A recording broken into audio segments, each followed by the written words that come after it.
अस्सलाम वालेकुम, good morning Pakistan. आप देख रहे हैं सुबह की सोच और मेरे साथ हैं गजल अशरफ और मेरे साथ हैं हसनैन लियाकत। अस्सलाम वालेकुम, गुड मॉर्निंग, वेलकम टू सुबह की सोच। आप सब ठीक ठाक होंगे हमारी तरह जैसे हम ठीक ठाक हैं।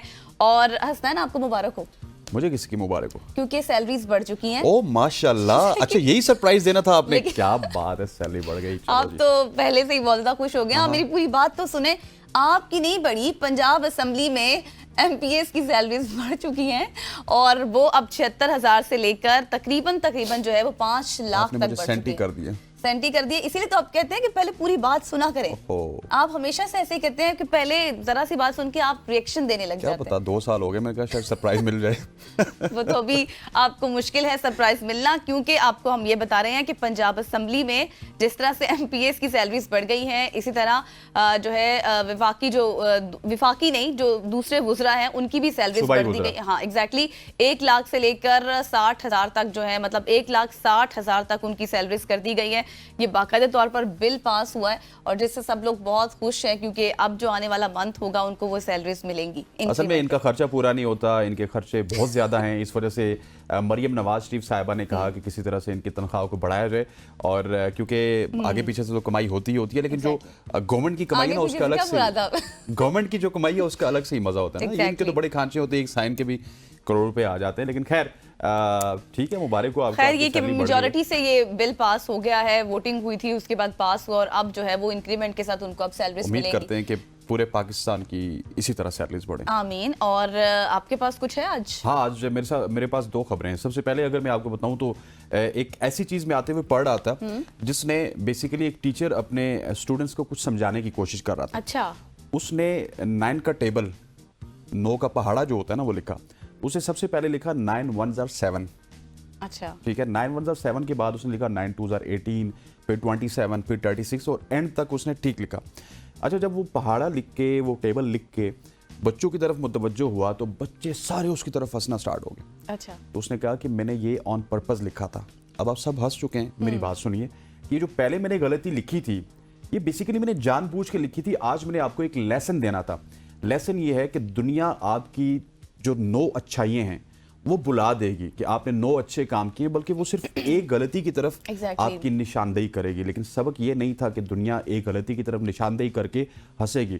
उसने कहा कि सबक ये है कि दुनिया इसी तरह से हंसती रहेगी, इसी तरह से आपका मजाक उड़ाती रहेगी। लेकिन आपने आगे बढ़ना है, मेहनत करनी है, अपनी मेहनत नहीं छोड़नी, क्योंकि गलती इंसान ही करता है। लेकिन आपने देखना है कि दुनिया ने सिर्फ एक गलती देखी, लेकिन मैंने 9 अच्छे काम भी किए हैं। सो ये एक लेसन था जो कि मैंने आज आते हुए सीखा, तो मैंने कहा मैं आपको भी सिखा दूं। और यकीनी तौर पर humans are the ideal of mistakes. हमसे ही गलतियां होती हैं, लेकिन उन गलतियों को जो है वो इंसान ही सुधारते हैं।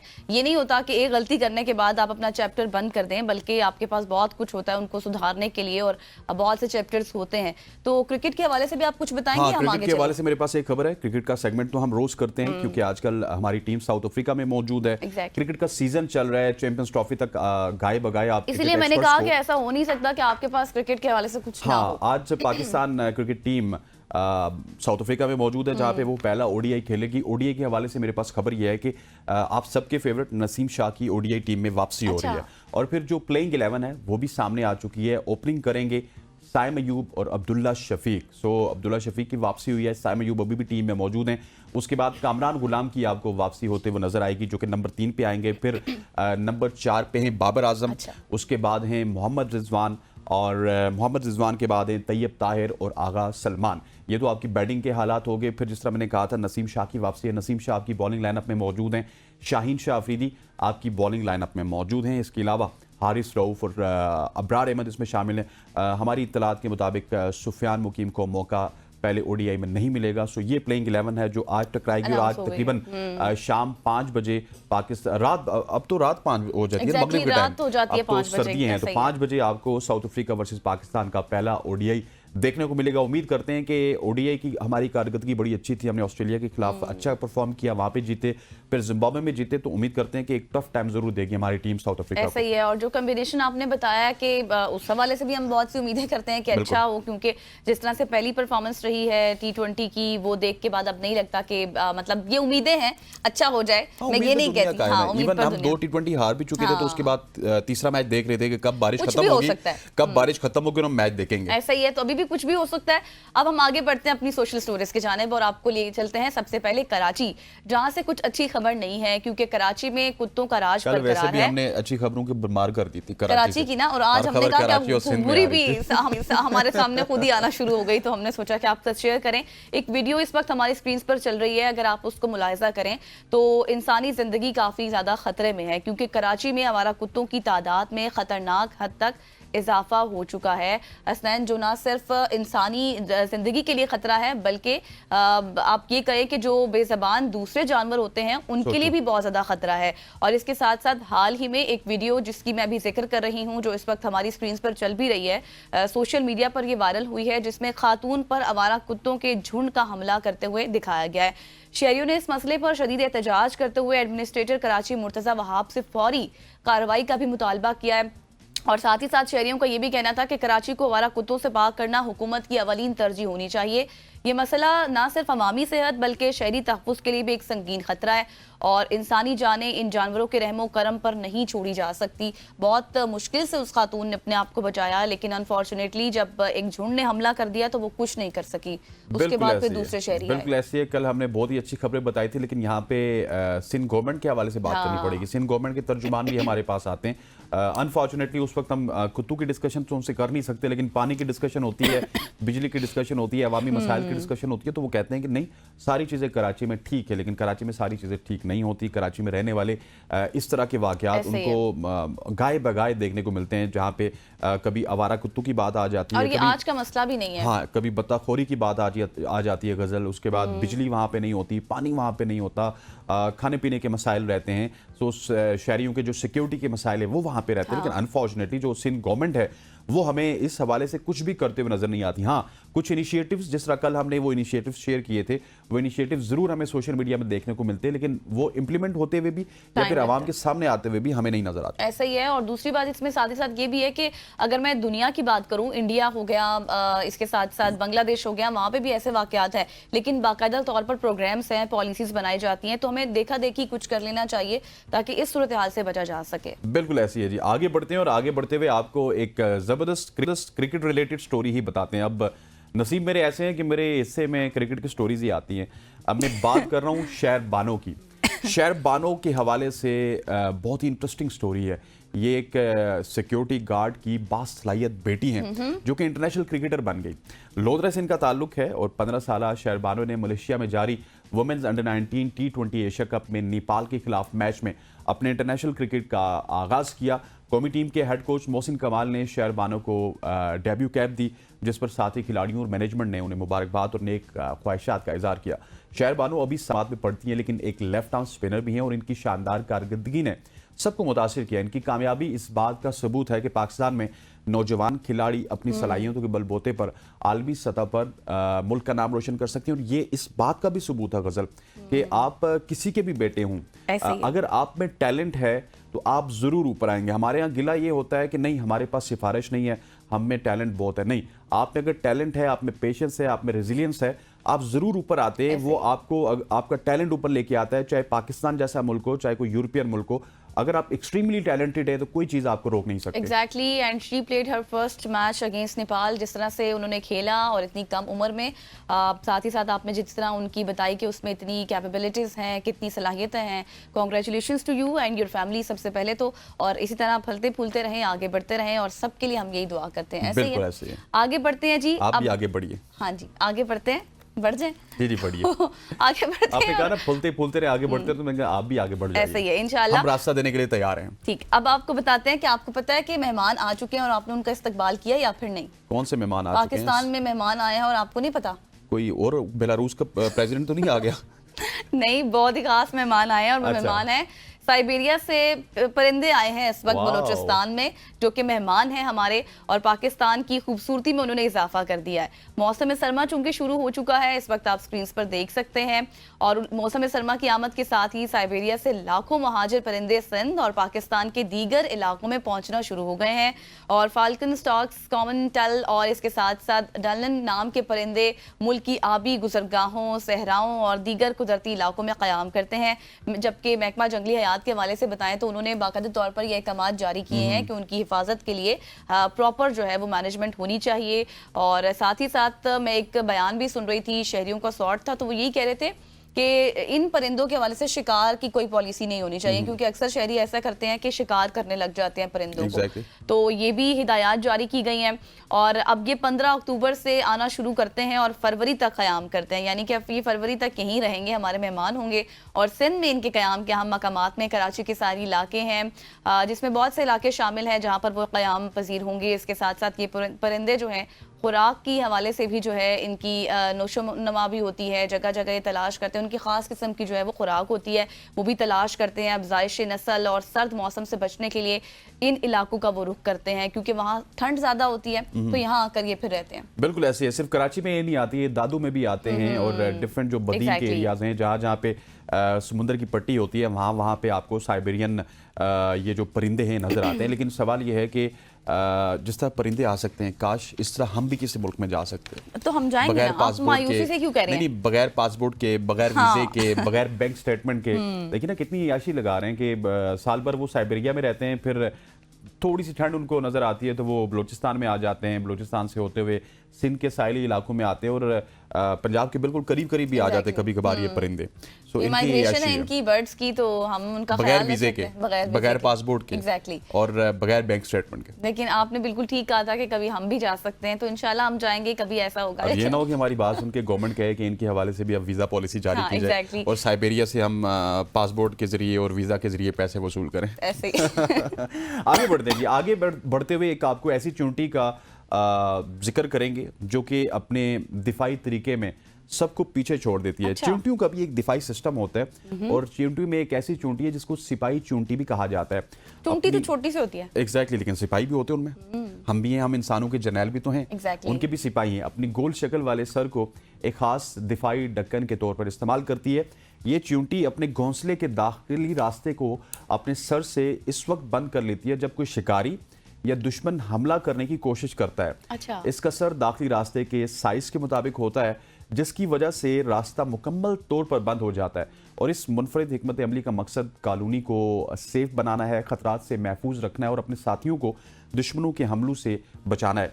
ये चींटी ना सिर्फ अपनी नौ में मुनफरिद है बल्कि कुदरत के एक अनोखे और दिफाई निज़ाम की भी एक शानदार मिसाल है कि किस तरह से एक सिपाही चोंटी दूसरी चोंटियों की हिफाजत करती है। आप देखिए कि वहां पे भी सिक्योरिटी का, सेफ्टी का सिस्टम है। हर चीज का एक सिक्योरिटी का सिस्टम होता है। जिस तरह से आपने ये कहानी बताई मुझे बहुत इंटरेस्टिंग लगी कि अपने नेस्ट मतलब जो बिल होता है उनका, उसके अंदर अगर कोई दाखिल होने की कोशिश करे तो वो अपने यूनिक हेड से किस तरह से अपना डिफेंस करती है और बाकी अपने सारे खानदान वालों का भी। तो बहुत ही यूनिक सी स्टोरी थी, मुझे भी बहुत मजा आया, यकीनी तौर पर देखने वालों को भी आया होगा।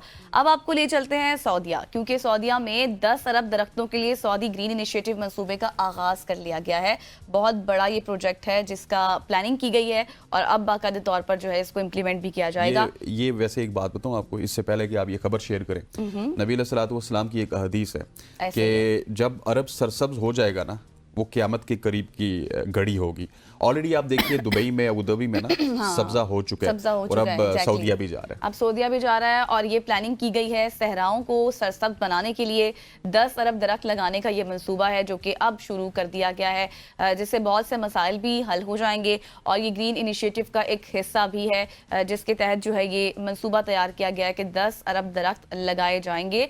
10 बिलियन ट्रीज का ये मंसूबा है जिसको शुरू किया गया है। साथ ही साथ आपको ये भी बता दें कि इसका मकसद जो है वो सहराओं में शजरकारी के जरिए हवा का मयार बेहतर करना है, दर्जा हरारत यानी कि जो टेम्परेचर है उसको कम करना, हयातियाती तनव्वुर में इजाफा करना है। इसके साथ साथ ये मंसूबा ना सिर्फ ज़मीन के खुश्क इलाकों को सरसब्ज बनाएगा बल्कि रोजगार के मौके भी फराहम करेगा, खास तौर पर पानी के इंतजाम और शहरी सब्जकारी जैसे शोबों में आएंगे। और ये इनिशिएटिव मशरिक वुस्ता के बड़े मंसूबे का हिस्सा भी है, जिसके तहत क्या होगा कि 50 अरब दरख्त लगाने का हदफ जो है रखा गया है। जाहिर है फिर जब इस तरह की आप प्लानिंग करते हैं तो उसके फिर बहुत से आपको इफेक्ट्स भी नजर आते हैं, जॉब्स भी होंगी, अपॉर्चुनिटीज भी होंगी। जिस तरह मैंने आपको बताया था कि एंड ऑफ टाइम्स में ये कहा गया था हमें कि अरब में सब्जा होगा, अरब सरसब्ज हो जाएगा, वैसे वो सहरा थे।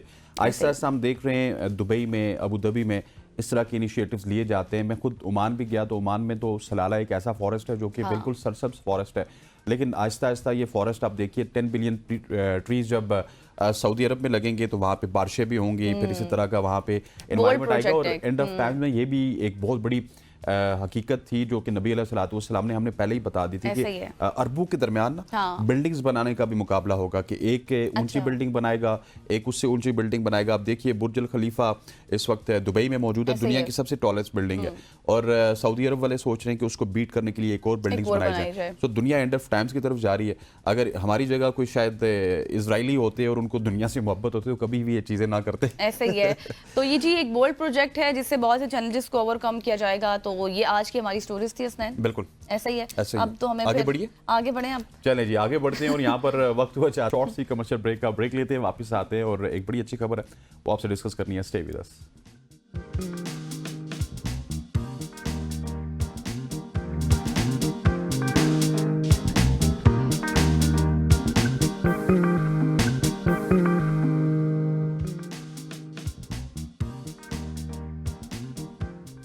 Welcome back after the break. और अब हम बात करेंगे, एक बहुत अच्छी खबर है। जैसे कि ब्रेक पे जाने से पहले हसनैन ने आपको कहा था, क्योंकि ये अमरीकी महकमा खारजा की रिपोर्ट सामने आई है जिसमें दहशतगर्दी से निपटने पर पाकिस्तान की कोशिशों की तारीफ की गई है।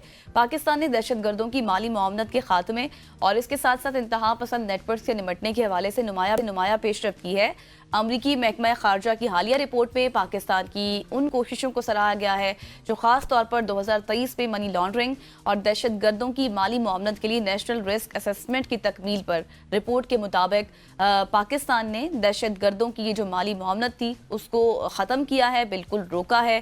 गैर महफूज सरहदों की निगरानी और इसके साथ साथ बैनुल अक़वामी जो कवानीन हैं उनके तहत शहरियों के खिलाफ कार्रवाई में काबिल ज़िक्र जो है ये सामने आई है। रिपोर्ट में बहुत बताया गया कि कामयाबियां हासिल कर ली हैं पाकिस्तान ने। ताहम ये अगर हम ओवरऑल देखें तो एक बहुत अच्छी और बड़ी खबर भी है, क्योंकि अमरीकी महकमा खारजा की ये रिपोर्ट सामने आई है जिसमें ये बताया गया है पाकिस्तान ने जिस तरह से ओवरकम किया है माली मुआवनत को और दहशतगर्दी के हमलों को भी। बिल्कुल ऐसी है। इस रिपोर्ट के मुताबिक 2023 में दहशतगर्दी के हमलों में 50% कमी आई और खैबर पख्तूनख्वा और बलूचिस्तान जैसे इलाकों को खास तौर पर इसमें निशाना बनाया गया था। लेकिन सिक्योरिटी इदारों की तारीफ करनी होगी, हमारी जितने भी सिक्योरिटी फोर्सेस हैं उनकी तारीफ करनी होगी कि फाइनली हमारी जो एफर्ट्स हैं वो इंटरनेशनली रिकग्नाइज हो रही हैं। इससे पहले हम देखते थे कि जब भी पाकिस्तान की जानिब से कुछ किया जाता था तो उसको डू मोर का मुतालबा सुनना पड़ता था, स्पेशली जब हम अमेरिका के बहुत ज़्यादा करीब थे। अब तो हम इतने ज़्यादा करीब नहीं हैं। अब मेरे ख्याल 10-15 साल होंगे उनको कोई प्रेसिडेंट भी पाकिस्तान नहीं आया। हम भी जब वहाँ पे जाते हैं तो कोई यूनाइटेड नेशन के इजलास में इस तरह की सूरत हाल में हमारी उनके साथ मीटिंग होती है। लेकिन जब वो एलाई थे, जब नहीं थे, तब भी उनकी जानिब से डू मोर का मुतालबा आता था। फाइनली इस रिपोर्ट के बाद हमें ये पता चला है कि एक एप्रिसिएशन ज़रूर है अमेरिका की हद में, और अमेरिका आज भी चाहे उनके हालात जितने भी बुरे हों गज़ल, वो एक ट्रेडमार्क ज़रूर रखते हैं इंटरनेशनल कम्युनिटी में। अगर वो आपका किसी पॉजिटिव कदम के ऊपर आपको सराहते हैं तो डेफिनेटली पूरी दुनिया इसके ऊपर नज़र रखती है और उसके बाद फिर पूरी दुनिया उस हवाले से बात भी करती है। ऐसा ही है। और रिपोर्ट में बताया गया है और हमने खुद भी ये चीज़ एनालाइज की, क्योंकि KPK और बलूचिस्तान जैसे इलाकों को खास तौर पर जिस तरह से निशाना बनाया जा रहा था, अभी माजी करीब में ही हम देखें तो बहुत से वहाँ पर वाक़यात हुए। सबसे ज़्यादा सिक्योरिटी जो थी हमारी वो चैलेंजिंग सी सूरत हाल थी, जिस तरह से पुलिस के महकमों को बहुत ज़्यादा जो है पुलिस लाइंस को बहुत ज़्यादा टारगेट किया जा रहा था। और एक ख़तरनाक बात इसमें ये भी बताई गई है कि जिस तरह से 50% से ज़्यादा इजाफा हुआ है हमलों में दहशतगर्दी के। तो ये चीज़ भी देखना एक लम्हा फिक्रिया है, क्योंकि हमने जिस तरह माजी में बहुत से ऑपरेशन शुरू किए थे, बहुत से नाम है, खैबर 1 है, खैबर 2 है, हाँ एग्जैक्टली, रद्दुल फसाद, ऐसा ही है, बहुत से ऑपरेशन थे। और हमने एक दहशतगर्दी का जिस तरह से कला कमा किया था, अब शायद नेशनल एक्शन प्लान भी है। एक उन तमाम तर चीज़ों को देखते हुए कोऑर्डिनेशन की मजीद ज़्यादा ज़रूरत है। अगर वो कोऑर्डिनेशन मजीद बेहतर हो जाए तो जो खैबर पख्तूनख्वा और बलूचिस्तान जैसे इलाके हैं जहाँ पर ये दहशतगर्दी के वाक़यात आए रोज़ का मामूल बन चुके हैं, हम देख रहे हैं वक्तन फवक्तन, वो थोड़े से ओवरकम हो सकते हैं। और मेरा ख्याल है कि इसमें सिक्योरिटी इदारों को या गवर्नमेंट की एक मैं समझता हूँ कि उनकी एक रिस्पॉन्सिबिलिटी भी बनती है। जिस तरह से आपने कहा कि 50% इजाफा हुआ है हमलों में और दहशतगर्दी में, तो कॉन्स्टेंटली आपने अपने एरियाज़ को नहीं छोड़ना। और हमने देखा था कि पिछले 5-6-7 साल में टेररिज्म या दहशतगर्दी हमारी उस तरह से प्रायोरिटीज़ में नहीं थी, और यही वजह है कि अब हमें कभी कभार KP से इस तरह के मामलात देखने को मिलते हैं या फिर बलूचिस्तान से इस तरह की खबरें आती हैं कि वहाँ पे कोई दहशतगर्दी के मसाइल हुए। हालांकि पिछले 5-10 साल बड़े अच्छे गुजरे, उसमें जब आपके तमाम तर मसाइल अच्छे गुजरते हैं ना, तो फिर यही होता है कि एक सियासतदान दूसरे सियासतदान को गाली ऐसे ही देता है, दूसरा उसको ठीक करने की कोशिश करता है। लेकिन अनफॉर्चुनेटली जो आपका एक गोल होना चाहिए टेररिज्म के खिलाफ, ये ऐसा होना चाहिए कि इसमें कोई भी आपको कमी पेशी नहीं रखनी चाहिए। ये फर्म आपका वही होना चाहिए कि हर वक्त आपको नजर रखनी चाहिए कि ऐसे ये ही। आपके जो लूप होल्स हैं वो ओपन नहीं होनी चाहिए दहशतगर्दों के लिए। और अच्छा, मैं आपको यहाँ पर एक इंटरेस्टिंग बात एक और भी बता दूं, क्योंकि एक आलमी रिपोर्ट आई थी इससे पहले जिसमें ये बताया गया था कि 53 ममालिक जो हैं वो दहशतगर्दी की लपेट में हैं। सिर्फ पाकिस्तान नहीं है, दूसरी कंट्रीज भी हैं, और इसके साथ साथ जो बहुत सी तंजीमें हैं वो पनप रही हैं अफगानिस्तान में। तो इसके साथ साथ अब ये चैलेंजिंग सूरत हाल दूसरे ममालिक के लिए भी है, क्योंकि पाकिस्तान ने हमेशा से हमने देखा है कि पाकिस्तान बिल्कुल ऑन द टॉप रहा है, दहशतगर्दी के मसाइल पर बात की है, अलग अलग फोरम्स पर जाकर बात की है। लेकिन दूसरे ममालिक ने उस तरह से पाकिस्तान का साथ नहीं दिया, ना ही वो पाकिस्तान के साथ स्टैंड किए। हालांकि मसाइल उनको भी है। हमने सारों का साथ दिया, रशिया आया तो हमने उनका साथ दिया, अमेरिका आया तो हमने उनका साथ दिया। लेकिन अनफॉर्चुनेटली जब उनके अपने मकसद पूरे हो जाते हैं, अमेरिका के अपने टास्क पूरे हुए, जब अफगानिस्तान में वो वहां से निकले, तो पाकिस्तान को शायद उस तरह से लूप में नहीं रखा गया। फिर रशिया वार में भी पाकिस्तान को उस तरह से लूप में नहीं रखा गया। लेकिन एक सिचुएशन आपको भी पाकिस्तान की समझनी होगी कि हम इस वक्त एक घेरे में, एक तरफ हमारा इंडिया के साथ है, वो तो हमारा अजीज दुश्मन है, लेकिन अनफॉर्चुनेटली जो सिचुएशन इस वक्त अफगान बॉर्डर में है वो भी कोई आइडियल नहीं है। हालांकि कहने को तो ये बड़ा आसान है कि इस तरफ भी पठान बरादरी है, उस तरफ भी पठान बरादरी है, उनकी एक दूसरे के साथ ताल्लुकात भी हैं। लेकिन अनफॉर्चुनेटली हमने देखा है कि अफगानिस्तान में जो इंडिया की इन्वेस्टमेंट है वो काफ़ी हद तक बड़ी है, वहाँ पे उनका इस्तेमाल हो रहा है। एग्जैक्टली वहाँ पे उनका असर रसूख बड़ा है, और असर रसूख की वजह से वहीं से दहशतगर्द पाकिस्तान में आते हैं, हमला करते हैं और वापस वहाँ पे चले जाते हैं। और ये एक बड़ा अनफॉर्चुनेट इस वजह से भी है कि हमारी शायद लोकेशन इस तरह की है कि हम चारों तरफ से ऐसे लोगों के इर्द गिर्द घूमे हुए जिनके साथ हमारे आइडियल ताल्लुकात नहीं है। मतलब लेट्स सपोज हमारे आइडियल ताल्लुकात ईरान के साथ होने चाहिए थे, लेकिन वो भी नहीं है। हालांकि वो एक मुस्लिम कंट्री है, लेकिन उस तरह के ताल्लुकात नहीं है। एक चाइना की तरफ हमारे ताल्लुकात अच्छे हैं, वो खुजराब का बॉर्डर आपको एक स्टेबल बॉर्डर नजर आएगा। बाकी इंडिया, अफगानिस्तान, चाबहार वाली साइड पे आए तो वहीं से वो कुलभूषण यादव आए थे। सो कुछ ना कुछ लोग ईरान से भी आते हैं और पाकिस्तान में आके ऑपरेट करके निकल जाते हैं। ऐसा ही है। और बात फिर यही है कि जब अगर पाकिस्तान जो है वो स्टैंड कर रहा है इस सिचुएशन पर, तो 53 ममालिक जो है वो कम नहीं है, उनकी भी कारकर्दगी होनी चाहिए, उनको भी जो है अपनी कुछ कंट्रीब्यूशन करनी चाहिए, पाकिस्तान के साथ बढ़ चढ़ कर बात करनी चाहिए। तो ये सूरत हाल थी। लेकिन ओवरऑल हमने डिस्कशन की है, जो रिपोर्ट आई है उस मुतालिक, तो जिसमें पाकिस्तान के लिए बहुत सिग्निफिकेंट बात है, बहुत अच्छी खबर है। यहाँ पर वक्त हुआ है ब्रेक लेते हैं, वापस आते हैं। स्टे विद अस।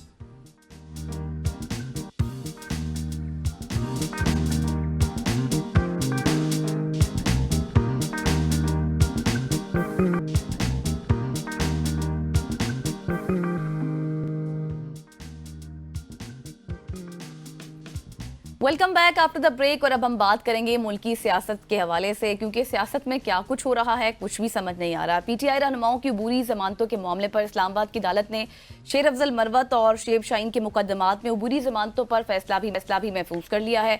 मुलजिमान ने दफा 144 की खिलाफ वर्जी और वॉल चॉकिंग के इल्जामात को सियासी बुनियादों पर दायर मुकदमात भी करार दे दिया। जबकि दूसरी जानिब अगर हम बात करें तो बहुत से मामलात और भी हैं, मुज़ाकरात के हवाले से भी बातें की जा रही हैं। फिर एक इमरान खान साहब का भी मामला है, फैज़ हमीद वाला भी मामला है, उसमें कितनी मुश्किलात हो सकती हैं। फिर अगर आगे हम बढ़ें तो फिर जैसे हमने स्टार्ट में भी डिस्कशन की थी, सैलरीज के हवाले से वो भी बढ़ती जा रही हैं। इन तमाम तरह सूरत हाल पर आज हम बात करेंगे। बिल्कुल ऐसे है, लेकिन पहला सवाल मैं करना चाहता हूँ आज। जी जी ठीक है। हमारे साथ सबसे पहले मैं इंट्रोड्यूस करवाता चलूँ, सीनियर तजियाकार, सीनियर जर्नलिस्ट पीजे मीर साहब हमारे साथ मौजूद हैं। मीर साहब को खुशामदीद कहेंगे। सबसे पहला सवाल ये कहूँगा मैं कि मुज़ाकरात पहले गवर्नमेंट करना चाहती थी, पीटीआई नहीं करना चाहती थी, अब पीटीआई करना चाहती है, गवर्नमेंट नहीं करना चाहती। सर, ये मुज़ाकरात है या मजाकरात है? ये बड़ा अच्छा आपने सवाल किया है। ये मजाक है और ये दिन रात है, और ये हो रहा है किसके साथ? अवाम के साथ। एग्जैक्टली। आपने जितनी भी आपने प्रोग्राम्स आपने किए हैं पिछले साल 2 साल के अंदर, आप देखें कि हम बात क्या कर रहे हैं। ये सियासी पार्टीज की, इनकी पॉलिटिकल सर्वाइवल की, उसको अंदर कर दिया है, उसको बाहर निकाल दिया है, उस पे ये केस हो गया है, उस पे वो केस हो गया है, और यही हम बात कर रहे हैं। और ये आज की नई बात नहीं है, आपने पहले भी नून के साथ भी यही किया है, आपने पीपल्स पार्टी के साथ भी यही किया है, आज पीटीआई की बारी आ गई है। द क्वेश्चन इज कि क्या यही हम, ये मजाक जो आपने सवाल किया, क्या यही मजाक हम करते रहेंगे अवाम के साथ? कई बात हुई है कि आपके डिक्लाइनिंग, इसके जो एग्रीकल्चर के जो प्रोग्रेस है वो डिक्लाइन कर रही है। आपने बात की है एनवायरनमेंट के ऊपर हम कॉन्फ्रेंसेस तो अटेंड करके आ जाते हैं, क्या इमीडिएट एक्शंस कोई लिया है? कोई गाड़ियों के ऊपर पाबंदी लगाई है? कोई आपने कैटालिटिक कन्वर्टर्स कहीं लगाए हैं? ये भट्टों के ऊपर या इधर उधर ईंटें तो बननी है, ईंटें तो नहीं रुकनी, लेकिन आपने कोई इकदाम किए हैं इमीडिएटली? जब हम बात करते हैं आके प्रेस कॉन्फ्रेंसेस हो जाती हैं, हमने ये किया वो किया, भाई क्या किया आपने? कराची को ठीक किया? कराची के अंदर अब पानी की शॉर्टेज हुई हुई है, आप मुझे बताओ ये कराची के अंदर आवाम क्या करेगी? क्या करेगी? ये गवर्नमेंट क्या कर रही है? वहां समुंदर आपके गंदा तरीन समंदर है, आपका स्मेल होती है। दुनिया के समुद्रों पे चले जाओ, उस पे उन्होंने रिजॉर्ट्स बनाए हुए हैं, उन्होंने वहां एंटरटेनमेंट हर चीज की हुई है। आपने क्या किया है? स्वाय गंद के और नीडल्स के आप चले जाए कि कराची के पोर्ट्स के ऊपर, ये तो आगे गवादर तक फैल जाएगा अगर हमने इसको कंट्रोल ना किया। सीवेज आपका समुद्र में अनट्रीटेड जा रहा है, कोई आपने बात की है इसके मुतालिक? कर रहा है कोई कुछ भी नहीं। और फिर हम कहते हैं कि जी ऊपर से हम सब कुछ करेंगे, नीचे करप्शन अभी भी दबा के हो रही है। इन सही है। बात आपने कल अपने ब्रॉडकास्ट के अंदर आपने बताया वो पुलिस वाले कैसे पकड़े आपने, ये बताओ। वो मुहर्रर पकड़ा है, उसने ये किया, कन्फेस किया है। तो मुझे बताओ कि ग्रास पे तो ये कुछ नहीं हो रहा, ट्रैफिक आपसे कंट्रोल हो नहीं रही, तो मुझे बताओ आप क्या डेवलपमेंट क्या है, मुझे बताएं। और क्या है आपको या मुझे कोई इंटरेस्ट है कि जो मर्जी वजीर आजम आ जाए? हम कहते हैं जो भी आए आवाम के लिए काम करे, दैट्स इट, पीरियड। लेकिन नहीं हो रहा। अब एक चीज मैं आपको बताऊंगा, आपने मरियम की बात की पहले। मरियम नवाज मेरी नजर में एक डूअर है, वो कर सकती है, वो एक फ्रेश ब्लड है इनटू द पॉलिटिकल स्ट्रीम। और इसके अंदर इनके पास अगर एक अच्छी टीम बन जाए, अपार्ट फ्रॉम परवेज रशीद, मैं कहता हूं इनके पास चमचे बड़े हैं बाय द वे। अगर ये चमचे खत्म कर दें, खुदा की कसम ये पंजाब को आगे लेके जा सकती हैं और जाएंगी। द क्वेश्चन इज हम कैसे करें? सब मजबूर हो जाते हैं पॉलिटिकल एफिलिएशंस और पॉलिटिकल, वो कह रहे हैं कि बैकिंग के। नो, मरियम को चाहिए दबंग होके काम करे, और सबसे बड़ा सूबा है यही, इसको हम कहते हैं इसी को कंट्रोल करो, यही पाकिस्तान को कंट्रोल करता है। लेकिन नेक नियति से काम करना है, ईमानदारी से काम करना है, और जो भी करप्ट ऑफिसर या कोई भी हो उसके खिलाफ कोई कंप्लेंट जाती है, थॉरो इंक्वायरी करवाएं। जब ये करवा दोगे सब आराम से काम करेंगे। पाकिस्तान में हर चीज मौजूद है, हर चीज मौजूद है, सिर्फ नियत साफ करने वाली बात है। मीर साहब आपने बात बहुत अच्छी की है, लेकिन अब सवाल ये है कि जिस तरह हमने शुरू में बात की थी मुज़ाकरात या फिर मज़ाकरात, अब इस सारी सूरत हाल में एहतजाज और मुज़ाकरात की बातें साथ साथ चल रही हैं। अली अमीन गंडापुर, आपको पता है कि जिस तरह से वो बातें कर रहे हैं, वो मुज़ाकराती टीम का हिस्सा भी हैं। कहते हैं कि हम अब अमन की बात नहीं करेंगे, हम असलहे से लेस आएंगे इस्लामाबाद। अताउल्लाह तारड़ कहते हैं कि आप पहले भी ऐसे ही आते रहे हैं और अब आपको पहले से ज़्यादा नताइज देखने को मिलेंगे। तो अब सवाल ये है कि जो शोरिश हमें नज़र आ रही है, इसमें अगर फॉर एग्जाम्पल मुज़ाकरात हो भी जाते हैं तो फिर उसके बाद क्या वो कामयाब हो जाएंगे? मुझे तो ये कहानी नजर आती है कि वो आपने कहावत सुनी होगी, bull in a China shop, कि आप जाके स्टैम्पीड कर दें और जब चाइना जो आपका है क्रॉकरी शॉकरी सब इधर उधर टूट जाए, simply because the bull goes into it. Question, हमने बुल की जरूरत नहीं है, हमें चाहिए अगेन मुज़ाकरात की, मजाकरात नहीं। ये दोनों तरफ से मजाक हो रहा है, दोनों तरफ से। गवर्नमेंट जो होती है उसका काम है रिस्पॉन्सिबिलिटी, जो ऑपोजिशन होती है उसका काम है ओपिनियन, वो तनकीद करती रहेगी। तो आप इनके अगर मुंह बंद करा दोगे तो रिएक्शन दूसरी तरफ चला जाएगा। इनको बोलने दो, आप एक तकड़ी हुकूमत हो और तकड़ी बन के दिखाओ, क्योंकि जब तक आप डिफेंसिव पे चले जाओगे, फॉर एग्जांपल अगर कोई जुलूस निकाल रहा है, कंटेनर लगा दी, क्या आपकी वो जो पब्लिक स्किल है और पब्लिक विल है, क्या वो खत्म हो जाएगी? नो, रिजेंट पड़ती हैं। हमने रिजेंटमेंट्स को दोस्ती के उसकी एक शक्ल देनी है, तो वो एक ही तरीके से एक दूसरे से बातचीत करें। ये दोनों नहीं करेंगे, ये दोनों पाकिस्तान का नुकसान करेंगे, सिंपल एज दैट। और ये इनिशिएटिव गवर्नमेंट को लेनी चाहिए, बिकॉज ये इसको कहते हैं बड़ा भाई होता है उस वक्त। तो ये हुकूमत कर रहे हैं, इनका काम है, इनको बुलाए, भाई तुम्हारा प्रॉब्लम क्या है, बैठ जाओ। वो एक वजीर कहता है बात नहीं करेंगे, दूसरा कहता है करनी है, नहीं करनी है, अवाम पाती है कि वो क्या है। और इसके साथ साथ मैं आपको बताऊं, जो हमारी अवाम है उसके अंदर डिवाइड क्रिएट हो गया हुआ है। ऐसे ही है, डिवाइड को हमने जोड़ना है, एक ही तरीके से जोड़ना है कि एक दूसरे के साथ ये बैठ के, यार अगर हम आपस में बात नहीं करेंगे, हिंदुस्तान से क्या बात करेंगे हम? मुझे बताएं आप। देखो ना, आपस में हमारी यूनिटी नहीं है, तो मुझे बताएं किसने इस मुल्क को चलाना है? मुझे तो ये एक मेजर क्वेश्चन है। लेकिन तो मीर साहब क्या आपको लगता नहीं है कि गवर्नमेंट की अगर बात की जाए तो गवर्नमेंट हमेशा से थोड़ा सा झुकाव में होती है, उसको ब्लैकमेल करना भी आसान होता है, वो मुख मुकाओ की बात करती है, वो मफामत की बात करती है, रिकंसिलिएशन की बात करती है, लेकिन यहाँ पे हम नजर आ रहा है कि गवर्नमेंट फ्रंट फुट पे खेल रही है, वो उनकी कोई बात मानने को तैयार नहीं है। सो दोनों पार्टीज ही अपनी अपनी जगह पे अकड़ी हुई हैं। गवर्नमेंट एक्ट कर रही है एज ऑपोजिशन, यस, ऑपोजिशन जो है एक्ट कर रही है एज अ काउंटर ऑपोजिशन। और भाई दोनों ने पाकिस्तान के लिए काम करना है। अगर आपके पास एक वोट है, आप खुदा के लिए एक अवाम की बात करो, कौम की बात करो। कौम बेचारी पिसी, कभी पेट्रोल की कीमत नीचे हो रही है, कभी डीजल की नीचे हो जाती है, पेट्रोल की वही रहती है। हमारी कंसिस्टेंसी किधर है, मुझे ये बताएं। लोग पूछते हैं कंसिस्टेंसी पे, और लोगों को खुदा की कसम कोई इंटरेस्ट नहीं है। ये जो निकल आते हैं ना पीटीआई के, ये कौन है? ये वही हैं जो कि फ्रस्ट्रेटेड है। यही वही लोग हैं जो कि नून में निकल आते हैं, जो कि पीपल्स पार्टी में निकल आते हैं। अवाम फ्रस्ट्रेटेड हुई हुई है। ये जो पॉलिटिकल लीडरशिप है, इसका काम है यूनिफिकेशन का, और हम यूनिफिकेशन नहीं है, हम प्रोवोकेशन की तरफ जा रहे हैं।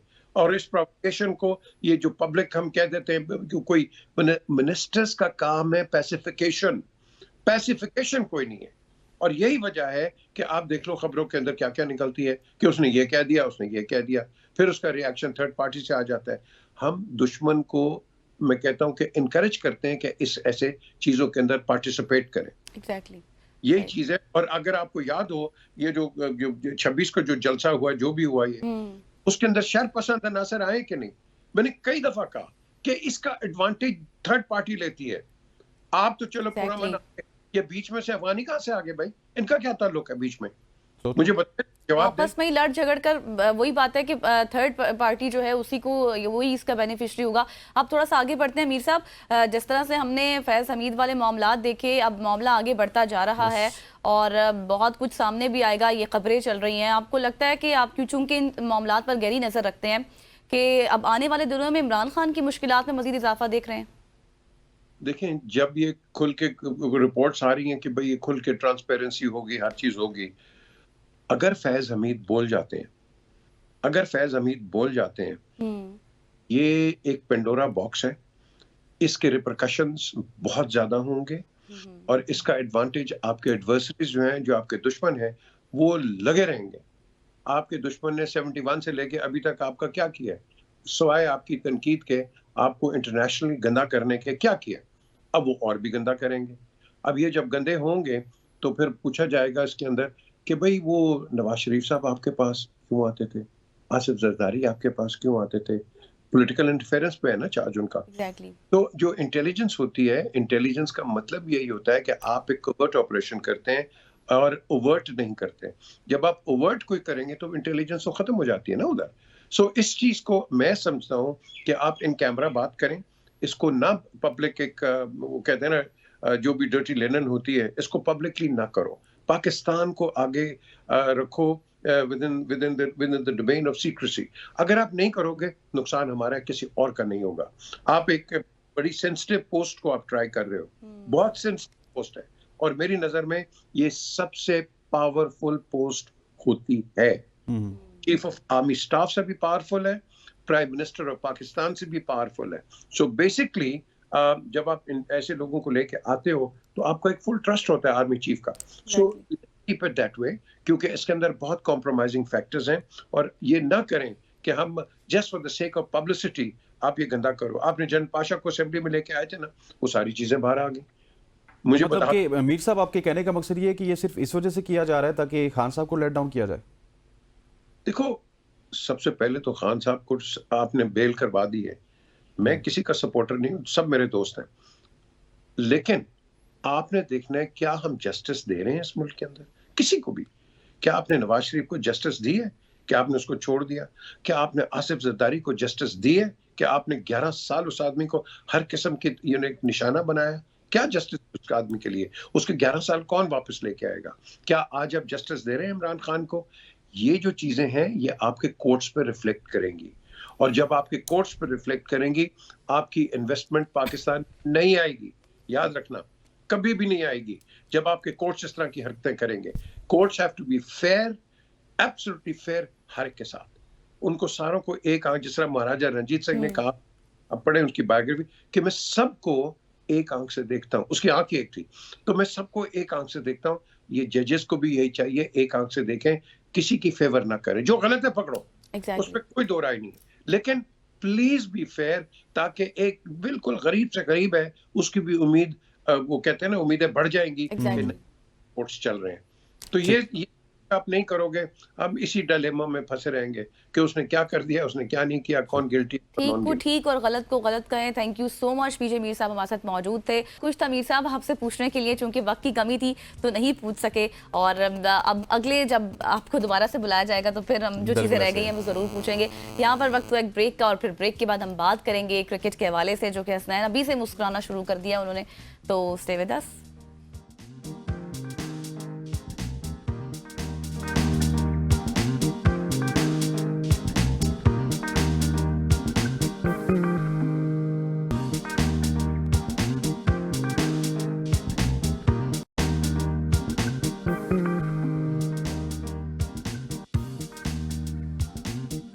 Welcome back after the break. और अब हम बात करेंगे क्रिकेट के हवाले से, क्योंकि मैंने ब्रेक में बहुत सी चीज़ें सुनी है हसनैन से, और अब हमारे साथ एक ज़बरदस्त गेस्ट भी मौजूद हैं, उनसे भी जानेंगे। क्योंकि पाकिस्तान और जनूबी अफ्रीका के दरमियान आज से वनडे सीरीज़ का आगाज़ हो रहा है। दूसरा मैच 19 दिसंबर को केप टाउन, और तीसरा मैच 22 दिसंबर को जोहान्सबर्ग में होगा। पाकिस्तान स्क्वाड में अब्दुल्ला शफीक, कामरान गुलाम और नसीम शाह की वापसी भी हुई है, जबकि सुफियान मुकीम और उस्मान खान पहली बार वनडे स्क्वाड का हिस्सा हैं। सीरीज से मुतालिक कप्तान मोहम्मद रिजवान का कहना था कि आईसीसी चैंपियंस ट्रॉफी के लिए हमारी तैयारियों के लिहाज से ये एक अहम वनडे सीरीज भी है। और फिर हम बात करेंगे कुछ चैंपियंस ट्रॉफी के हवाले से भी, कि क्या शेड्यूल अनाउंस हो जाएगा या फिर नहीं होगा, क्योंकि बहुत से दिनों से हम ये डिस्कशन कर रहे हैं कि आज बिल्कुल ऐसे ही। आज इस तमाम तर मौजूद पे बात करने के लिए गेस्ट हमारे स्टूडियो में मौजूद है, सीनियर स्पोर्ट्स जर्नलिस्ट शाकिर भाई साहब। Sir thank you so much for joining अस। सबसे पहले अगर सर ओडीआई की बात की जाए, T20 सीरीज हम हार गए, ऑस्ट्रेलिया से हम आए थे जीत के, फिर जिम्बाब्वे में हम जीते, तो क्या समझते हैं ओडीआई सीरीज तो हमारे लिए बड़ी अहमियत की हामिल इस वजह से भी है कि आगे हमने चैंपियंस ट्रॉफी की तैयारी करनी है? आज बिल्कुल ये साल वनडे क्रिकेट का साल है, क्योंकि पिछले कुछ अर्से से हम देख रहे थे कि तमाम तर क्रिकेट और तमाम तैयारियाँ T20 रिलेटेड थी, और पाकिस्तान के लिए वनडे में बेहतर परफॉर्मेंस करना इसलिए भी ज़रूरी है कि इस चैंपियन ट्रॉफी में अभी तक अनाउंस तो नहीं है, लेकिन अभी तक हम होस्ट हैं और इस इवेंट को हम कराने जा रहे हैं। किस मॉडल पे कराएं इस पर तो चलो बाद में बात होगी। कल जो रिजवान ने भी बात की, उसने भी यही कहा कि जो एक तरह की उन्होंने लेम एक्सक्यूज़ निकाली T20 में शिकस्त से हो, कि हमारा फोकस वनडे पे था बेसिकली, और हम क्योंकि चैंपियन ट्रॉफी होने जा रही है तो हमारा फुल फोकस ही है, तो फोकस देख लेते हैं वो वहाँ भी क्या होता है। लेकिन मैं समझता हूँ कि सीनियर कंट्रीज़ हमेशा, आपको भी मैं सुनता होता हूँ कि सीनियर कंट्रीज़ पाकिस्तान के लिए टफ होते हैं हमेशा, बिल्कुल। और लेकिन जिस तरह का हमें मोमेंटम मिला था ऑस्ट्रेलिया में इतने अरसे बाद हमने हराया, वो मोमेंटम उस तरह से हम कैरी नहीं कर सके अपने साथ, वरना जिस तरह का एतमाद रिजवान को बतौर कैप्टन और नए एक टीम यूनिट को मिला था, उसको हमें रेप्लिकेट होना चाहिए था इस T20 सीरीज़ में भी साउथ अफ्रीका में, और आगे अब वनडे जो शुरू हो रहा है उसमें भी। लेकिन पाकिस्तान बहरहाल, क्योंकि एक तारीख है पाकिस्तान और साउथ अफ्रीका की, साउथ अफ्रीका वनडे में हमेशा पाकिस्तान पे हावी रहा। मैं स्टैट्स देख रहा था, कोई 80-85 मैचेस हमने बायलैटरल खेले हैं, उसमें 50+ मैचेस जो है वो साउथ अफ्रीका जीता। और साउथ अफ्रीका जिस तरह का उन्होंने परफॉर्मेंस दी अपने T20 में, अगर वो 2-3 लड़के उनके उस तरह खड़े हो गए, मतलब पहले मैच में उनके जो कैप्टन है वो हैं बिनी मार्कम ही जो है वो कप्तानी करेंगे, तो आसान सीरीज़ नहीं है T20 हारने के बाद पाकिस्तान के लिए। लेकिन होपफुल हैं कि पाकिस्तान रिवाइव करेगा, जो नए लड़के वापस वनडे स्क्वाड में आए, नसीम शाह के आने से बड़ा फ़र्क पड़ेगा। तो क्योंकि हमारी तबाहकुन बॉलिंग ने हमें काफ़ी तबाही मचाई है, और मेरा ख्याल है वो कल मैं किसी को सुन भी रहा था कि डॉन ब्रैडमैन के बाद सबसे ज़्यादा रन जो है वो हमारे बॉलर ही दे रहे हैं। रन गिविंग मशीन है। तो इस सारी सूरत हाल में आपको दोबारा एक टीम अप होना होगा, एक नई स्ट्रेटजी के साथ, एक नए, क्योंकि वो कि वाइट बॉल क्रिकेट है, लेकिन T20 और वनडे बहरहाल डिफरेंट बॉल गेम है। उसके तहत हम एक नई स्ट्रेटजी के साथ, जो कुछ हमने यहाँ गलतियाँ की T20 में वनडे में, उनको नहीं दोहराना, एक नया गेयर अप हो के मेरे ख्याल पाकिस्तान को उतरना चाहिए। और जो रिजवान ने बात की कि हमारा फोकस वनडे है, चैंपियन ट्रॉफी की वजह से उस फोकस का रिजल्ट भी नजर आना चाहिए। अच्छा शाकिर, जिस तरह से आपने बात की है कि एक स्ट्रेटजी और एक माइंडसेट के साथ मैदान में आना चाहिए, और ऐसा ही होना चाहिए। लेकिन अब हम जिस तरह से सूरत हाल देख रहे हैं, T20 की भी आपने बात की, बहुत ही आपने इन डिटेल डिस्कशन की है इस मुतालिक। अब ये बताएं कि आज जो सीरीज का आगाज हो रहा है वनडे का, क्या कॉम्बिनेशन आप एक्सपेक्ट कर रहे हैं, क्योंकि दूसरी साइड से भी सुपरस्टार वापस आ जाएंगे? मेरे ख्याल है कम्बिनेशन में कोई ज़्यादा उखाड़ पिछाड़ नहीं करनी चाहिए। हमें जो ऑस्ट्रेलियन कम्बिनेशन था हमारा, उस विनिंग कम्बिनेशन को यहाँ भी बरकरार रखना चाहिए, और थोड़ा सा उन कंडीशंस को जिस तरह हमने जब हम ऑस्ट्रेलिया से जिम्बाब्वे गए थे तो हमने वो ऑस्ट्रेलियन जो एक माइंडसेट था उसको भी पहले मैच में जिम्बाब्वे में अप्लाई किया और हम मैच जिम्बाब्वे से हार गए। तो कंट्री टू कंट्री सिचुएशन को देखकर ज़रूर अपने गेम प्लान में माइनर तब्दीली होनी चाहिए, लेकिन मैं नहीं समझता कि मेजर तब्दीली इस तरह से आनी चाहिए। और फिर बाबर आजम की मौजूदगी में क्योंकि T20 के हवाले से मैं हमेशा उन पे मेरा एक रहा है कि उन्हें T20 में उस तरह से उनकी जगह अब नहीं बनती, लेकिन वनडे में हमारी बैकबोन है, उन्हें संभालना पड़ेगा बैटिंग की तरफ से। फिर नसीम शाह के आने से हमारा बॉलिंग जो यूनिट है वो भी स्ट्रॉन्ग होगा। तो होपफुली कि उस कम्बिनेशन को ही ज़्यादा थोड़ी सी नोक जोक उसकी ठीक करके मेरा ख्याल है जाना चाहिए। और साउथ अफ्रीका को इस वक्त जो हमारी टीम है potential wise on record Pakistan team को कमज़ोर टीम नहीं है, सिर्फ ज़रूरत इस अमर किया कि जो कैप्टन है वो अपने प्लेयर्स को उनके पोटेंशियल के मुताबिक उनसे रिजल्ट ले, उनको यूज करे।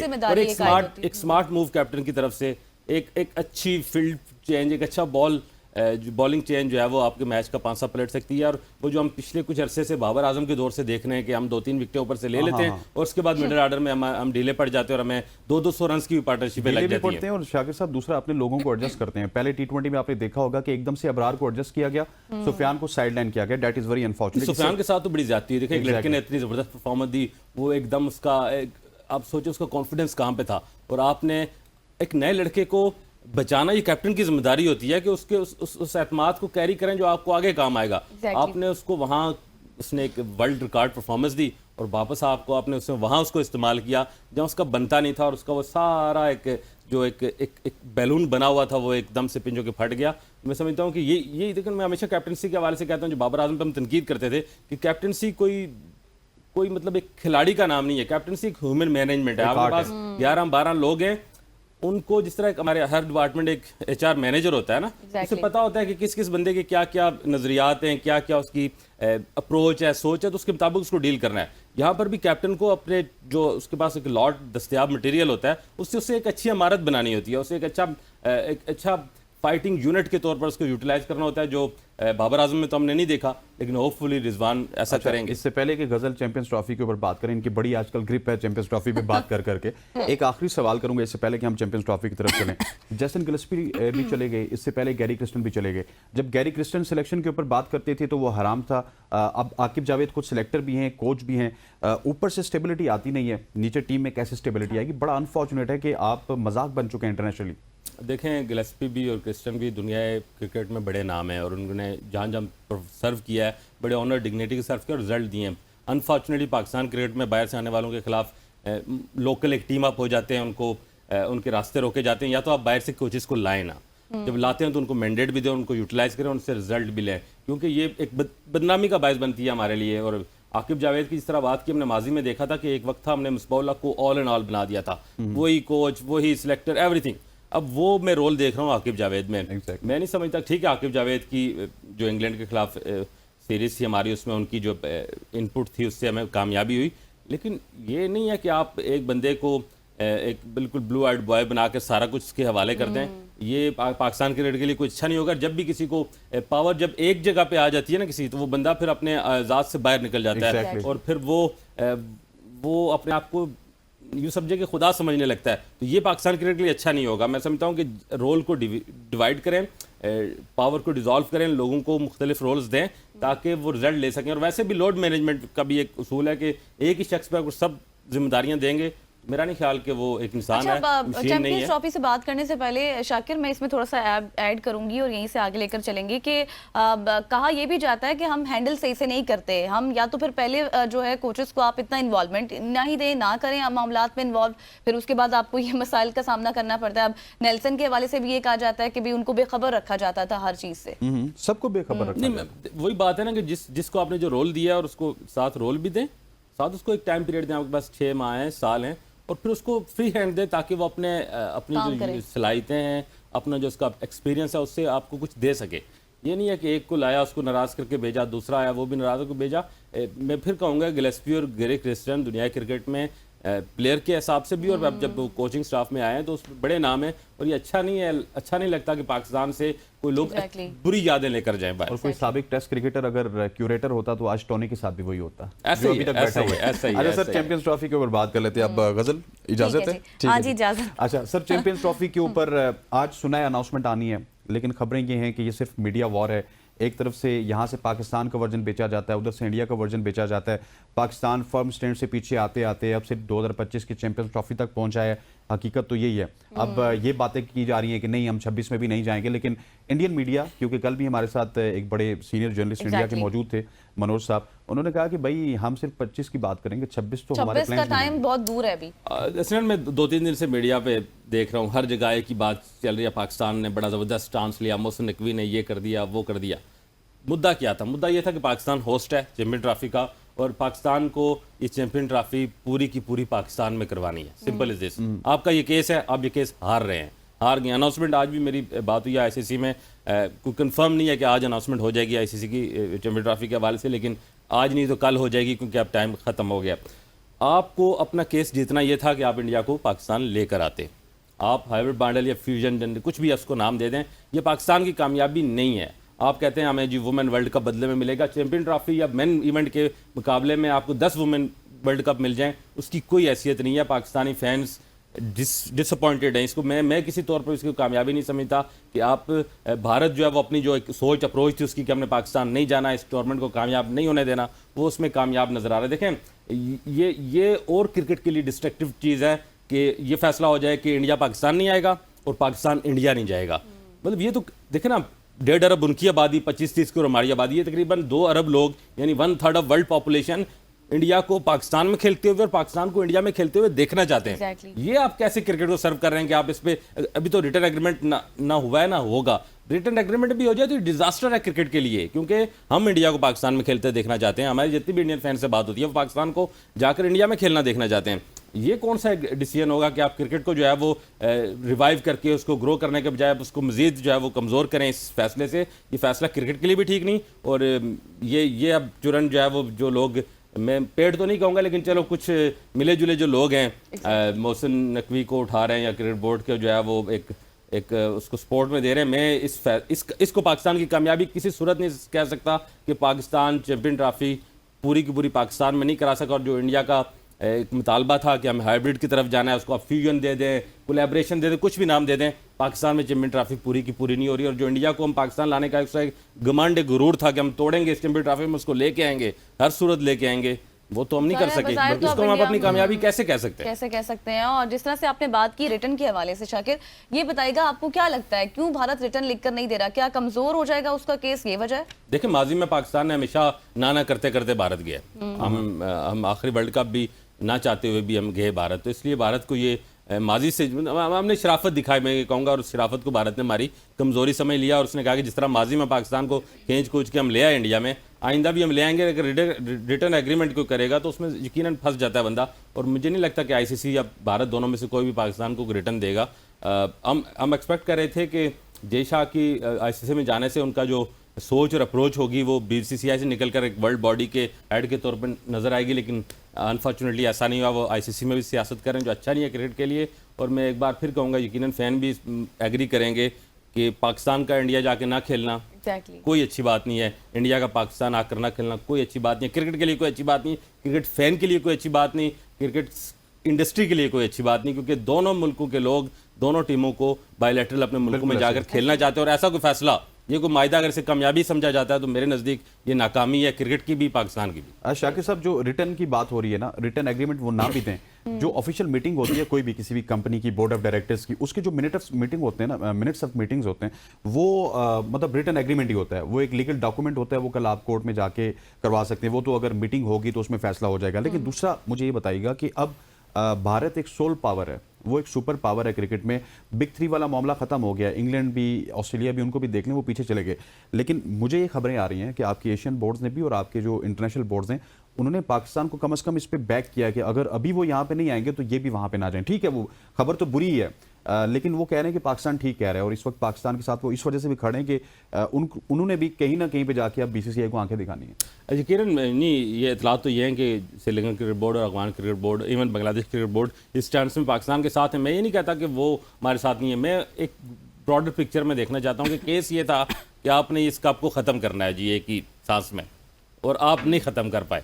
मैंने सिप ले लिया और सिप लेने को कामयाबी हम नहीं कहेंगे। इसी तरह पाकिस्तान ने चैंपियन ट्रॉफी को पाकिस्तान में करवाना था, ये हमारे क्रिकेट बोर्ड का टास्क था, ये मोहसिन नकवी का टास्क था। आप नहीं वो करवा सके। इसको मैं कैसे कामयाबी कह लूँ? पाकिस्तान के फैन हमें तकरीबन 25-30 साल बाद आईसीसी का कोई इवेंट मिला और आगे हमें दूर दूर तक कोई नजर भी नहीं आ रहा मेन इवेंट। और जो काम हमने कर दिया अगले 10 साल वो और उन्होंने देखिए देना ना, नहीं है। मुझे अब समझ नहीं आ रही, 17 अरब रुपए हमने कज़ाफी स्टेडियम स्टेडियम अल्फाज खत्म हो जाते मतलब इनको मतलब क्या मतलब इन स्टेडियम की अपग्रेडेशन के हमने किस लिए लगाया? आप कज़ाफी स्टेडियम जो आपने बनाया है, इंडिया पाकिस्तान नहीं आता, इसको भर पाएंगे आप? नहीं भर पाएंगे ना। तो आपने इतनी तैयारी थी, आपके पास इतना मजबूत इस वक्त केस था, शायद कभी माजी में ऐसा नहीं हुआ, और आप वो केस नहीं जीत सके। मैं इसलिए हमेशा कहता हूं कि क्रिकेट बोर्ड के चेयरमैन को सिर्फ क्रिकेट बोर्ड का चेयरमैन होना चाहिए, उसकी फुल टाइम वो जॉब होनी चाहिए। जब आप मोहसिन नकवी को यहाँ धरने भी उससे रुकवाएंगे और दीगर मामलात में भी वो इन्वॉल्व होगा और फिर पार्ट टाइम वो क्रिकेट बोर्ड का चेयरमैन भी होगा, तो फिर हमें रिजल्ट यही मिलेंगे। क्योंकि full time chairman Jay Shah हमारे लिए जो है वो एक वैसे ही एक बड़ा हाथी है, जब हम उसके मुकाबले में खड़े होते हैं तो वाकई हम चोटी लगते हैं। और इस हालत में जब हम देखते हैं कि हमारा जो चेयरमैन क्रिकेट बोर्ड है वो भी पार्ट टाइम है, उसकी प्रायोरिटी क्रिकेट से ज़्यादा गवर्नमेंट में, और यकीनन वज़ीर दाखिला एक बहुत बड़ी जिम्मेदारी होती है। पाकिस्तान जैसे मुल्क में जहाँ वक्त कोई ना कोई अफरा तफरी होती है और ज़्यादा होती है। तो ऐसी सूरत में मैं समझता हूँ कि वो अपना केस उस तरह से प्रिपेयर नहीं कर सके। और फिर वज़ीर दाखिला जब बने चेयरमैन क्रिकेट बोर्ड, तो उन्होंने ऐसी आके मैनेजमेंट तब्दीलियाँ की, अपने लोगों को लेके आए जो लोग क्रिकेट बोर्ड में पिछले 10-12 साल से सर्व कर रहे थे, उनकी कहीं ना कहीं इंटरनेशनल कनेक्टिविटी थी, वो कहीं ना कहीं लॉबिंग करने की पोजीशन में थे। नए लोगों को कौन जानता है इंटरनेशनल बॉडी में? तो ये भी एक नुकसान हुआ, और ये फैसले पाकिस्तान के लिए, पाकिस्तान क्रिकेट के लिए अच्छे नहीं है।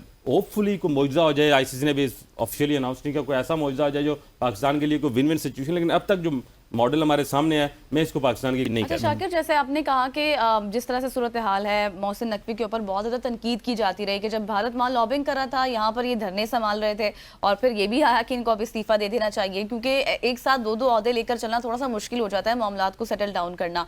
हाइब्रिड मॉडल के ऊपर जब एक स्टांस था पहले मोहसिन नकवी का, तो उसके बाद जब वो थोड़ा सा हटते हुए नजर आए तो बहुत तनकीद उस वक्त भी हुई कि शायद अब ये अपने मामलात से हट रहे हैं, अपने फैसलों पर अटल नहीं है। तो जिस तरह से ये हमने देखा कि एकदम से तनकीद का, क्रिटिसाइज का सिलसिला शुरू हुआ मोहसिन नकवी पर, उसके बाद वो थोड़ा सा हट गए, तो ये भी कुछ वजह नजर आती है आपको?